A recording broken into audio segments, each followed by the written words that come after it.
Welcome to the 2 Minute Sit Rep. So let's talk about the Wisconsin primary, which is tonight. On the Democratic side, you have Bernie Sanders leading in the polls over Hillary Clinton by about 3 to 4%, depending on whose poll you look at. Now, Sanders is poised to win Wisconsin. However, two things could upset that. Number one, crossover vote for the GOP primary. So the primaries in Wisconsin are open primaries, which means that any voter can vote on either side. A Democrat could vote in the Republican primary, or a Republican could vote in the Democratic primary. So if more Democratic voters cross over to vote in the Republican primary, then that would actually take away from Sanders, because most of his voters are not really attached to the Democratic Party. They're more attached to Bernie Sanders, the candidate.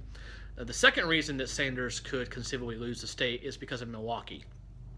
Now, Hillary Clinton does very well in predominantly minority areas. The black vote and the Hispanic vote are the bedrocks of the Democratic Party.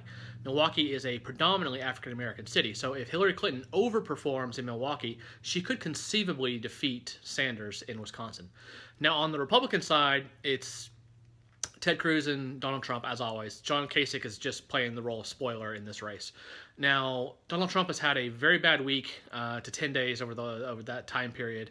The polls show Ted Cruz winning by 4 or 5% averaged together.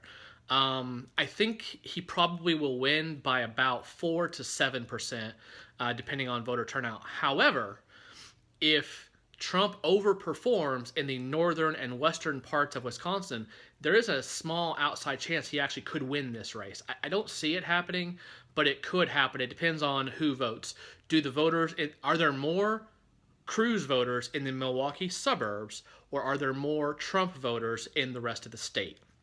That's pretty much going to determine how this race goes. After this, we move on to the New York primary in April the 19th, which Trump and Clinton are poised to both win. And then on April the 26th, we have 5 primaries, all in the mid-Atlantic New England part of the country. Anyway, that's all for now. Stay tuned for the next 2 Minute Sit Rep.